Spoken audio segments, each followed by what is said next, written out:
Hi there. I'd like to say a few words about the new exhibition on Mali, Mali Empire, around the 14th, 13th, 14th century. Now, Mali's in Africa, and it was a much larger empire than the current country. Um, is it really a trader? Yes, it is.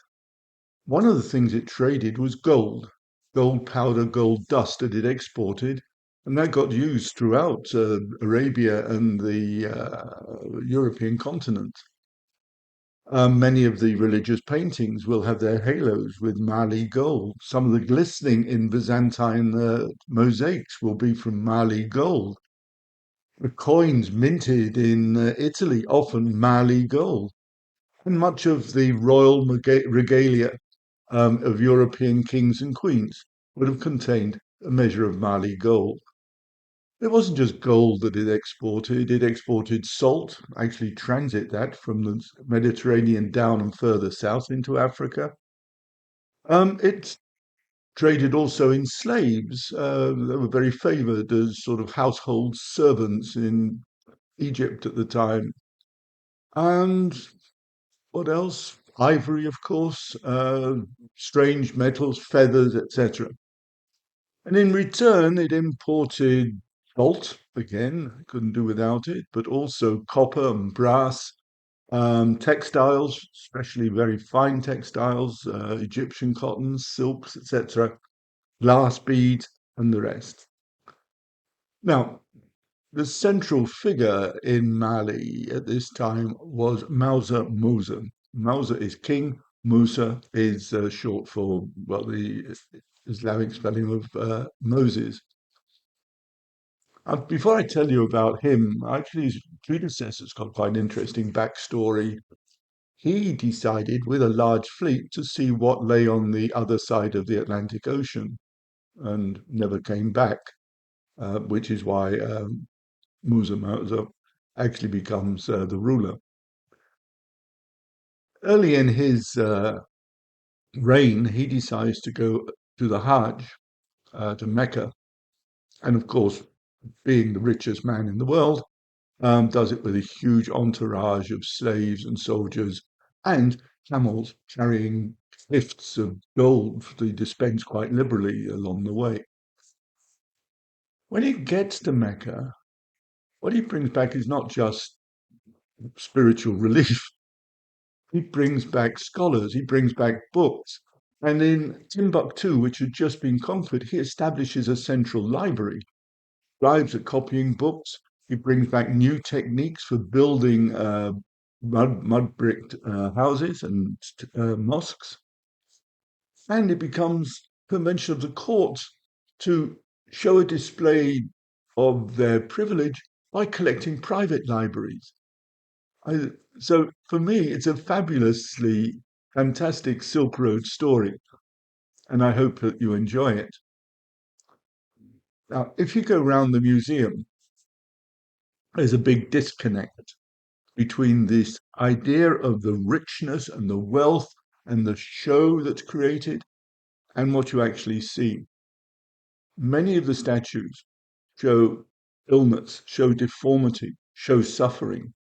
About 50% of the statues figure this, and a large number of others figure snakes, which I believe are supposed to be quite propitious in Africa, a bit squeamish for us. And we don't know really much about it. Why are these statues covered in smallpox scars or emaciated? Is it designed to ward off problems? Is it designed to curse someone? Is it designed to thank a deity for relief? We don't know. And the reason why we don't know is because so much of this heritage is looted and exported. Um, and we just don't know where it's come from. And without the context, it's very difficult then to give any explanations. What we've done in this exhibition is to bring as much as possible of that collection back together. So it'll be the most complete version that you'll be able to see in virtual or in real form. And more importantly, the most complete version that Mali will be able to see of its own cultural heritage.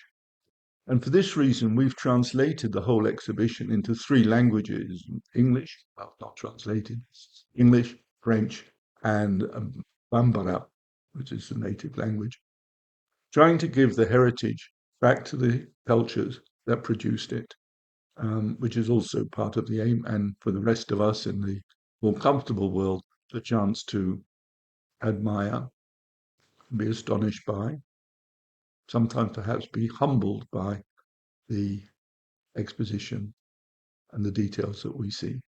I hope you enjoy it. I enjoyed making it, so have fun.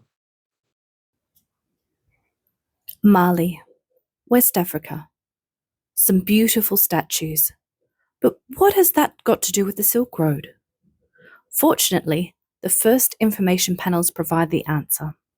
Mali traded gold, ivory, and cola nuts with the countries of the Mediterranean. Lots and lots of gold. And, in return, imported textiles, copper, and knowledge. All very promising. This is the first of the Silk Road museums to be translated into 2 other languages other than English, French and Bambara. To navigate through the museum, you can use the arrows in the bottom corner of the screen to move forward, backwards, and side to side.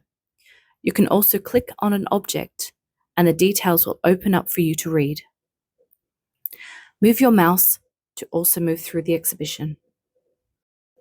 The first wall of the exhibition tells the story of the founding myth, the ugly bride brought to the ruler with the promise that the son would be a great and powerful leader. But the child was born a cripple and had to be carried on his mother's back until, enraged by an insult, he seized an iron rod and raised himself to his feet. All of this is illustrated by a series of haunting terracotta statues that may or may not have been intended for that purpose. There are plenty more images of human suffering. You may by now be feeling a little disconnect between the story of trade and wealth and the images you are seeing. The next session addresses this question directly. Over half of the surviving statues identified showed signs of illness. Some so accurately that doctors could identify the disease. And no one knows why, because most of the statues have been looted and removed from the context that might have provided the answer. But there is no doubt about their illness. Look at the contorted bodies and the faces of anguish. There is a little escape. Climb the stairs, and the theme turns to snakes. Again, we know not why, and snakes often combine with more illness. Back down the stairs, and the relentless focus on illness recedes, with images of motherhood and ordinary life, although embellished by the occasional snake. It is here that we see subnormalcy, a finely decorated statue of a devotee holding an offering, a proud archer with a quiver on his back. And so, to the final images of horses and riders, and the final panel. This explains the impact of looting on the preservation of Mali's cultural heritage. This museum does not just give us a chance to experience it, it tries to give it back to the culture that produced it. Almost none of what is shown here is in the country that produced it. Which brings us back to the statues. The copper piece representing a pair of antelope that fetched close to $700,000 at an auction in 2018, and the wooden mask that fetched close to $2.5 million the year before. Without doubt, this is one of the strangest and most haunting exhibitions that the Silk Road Virtual Museum has ever produced.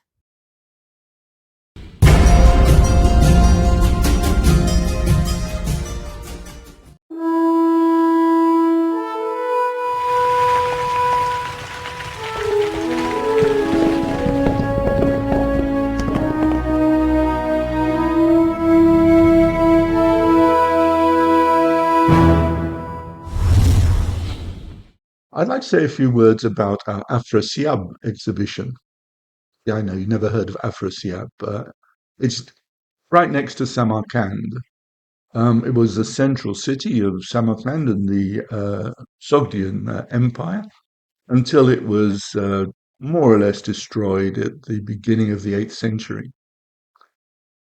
Now, I was there a month or two ago, and we went to see the Afrasiab murals. And what they've actually protected is a set of wall murals called the Hall of the Diplomats, which show the diplomatic exchanges that the Sogdians actually had at the beginning of the 7th century, 8th century. One of the strongest ones is the whole wall dedicated to China, but the other countries are also represented. The murals are badly damaged. You get glimpses of colour, but some of the rest is badly faded. But it gives you an impression of what it must have been like. Now, we've tried to recreate this. We enter the museum in a tent. So you can see then a quick video of the murals that explains what's happening. And if you pull back a bit, you'll see on your right, you'll see a treasure chest, which invites you to touch that. And that will take you into the Hall of the Diplomats. And there, in an enclosed space, you'll be able to admire the murals. Um, I actually sometimes think probably better than the thing itself, because if you go at a reasonably late hour, like after 11 o'clock, 12 o'clock, you'll be fighting through 20 or 30 people in the room to appreciate it. So enjoy the stillness, take your time to look around and see what fabulous wonders there were over 1300 years ago in the center of Uzbekistan and the Sogdian Empire. I hope you enjoy it. It was fun to make and won't take long. And if you want to go back always, don't forget, if you go from one room to the other, at the top of your screen, there's a sign that allows you to go back, and that'll take you previously straight back to the previous exhibition. So enjoy it, and I look forward to seeing you there.